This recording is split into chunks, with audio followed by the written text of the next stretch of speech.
শ্রেণীর প্রিয় ছাত্রছাত্রীরা, তোমাদের জন্য এই ভিডিওটা। তো তোমরা আশা করি ভালো আছো। তো আমার চ্যানেলে নতুন হলে সাবস্ক্রাইব করে অল নোটিফিকেশান ক্লিক করবে, যাতে পরবর্তী ভিডিওগুলো তোমার কাছে পৌঁছে যায়। তো আশা করি আজকে একটা অঙ্ক করব, যেটা তোমরা অনেকেই এই বীজগাণিতিক সংখ্যার সরলীকরণ করতে ভয় পাও। দেখো এখানে কি মজার ব্যাপারটা আছে। এইখানে দেখতে পাচ্ছ, তাহলে আমি লিখছি। এখানে এ আছে, এ লিখলাম। তারপরে দেখো এখানে এ স্কোয়ার মানে দুটো এ গুণ আছে, এখানে একটা এ আছে, তাহলে এই এটা বাইরে নিব। বাইরে নিয়ে মানে এখান থেকেও যাবে, এখান থেকেও যাবে। তাহলে এখানে এ স্কোয়ার একটা এ চলে গেলে একটা এ থাকলো, এখানে একটা এ চলে গেলে শুধু বি থাকলো পড়ে। আবার দেখো এখানে কি আছে, বি আছে বাই এ প্লাস বি এর হোল স্কোয়ার।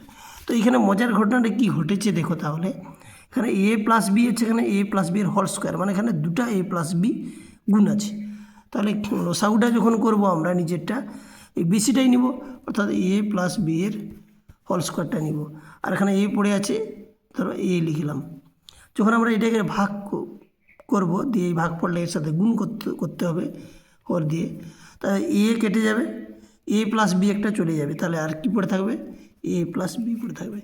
এইখানে দেখো এ প্লাস বি এর হোল স্কোয়ার দিয়ে ভাগ করলে কি শুধু এ পড়ে থাকবে, কারণ এই হরটা দিয়ে এটাকে ভাগ করব। তাহলে এ থাকলে কত, এ আর বি। তাহলে এটা যদি আমরা গুণ করে দিই, এ স্কোয়ার এ আর বি গুণ করলে এ বি, আর এ বি থাকলো by A into A plus B এর হোল স্কোয়ার। বুঝতে পারছো? দেখো এইখানে এটা কেটে গেল, তাহলে কি থাকলো শেষ পর্যন্ত, A square by A into A plus B এর হোল স্কোয়ার। তো এখানে স্কোয়ার মানে দুটো এ আছে, এইটা এ কেটে গেল, তাহলে কি থাকলো পড়ে শেষ পর্যন্ত, এ বাই এ প্লাস বি এর হোল স্কোয়ার। দেখো খুব সহজে আশা করি বোঝাতে পারলাম, খুব কঠিন কিছুই নয়।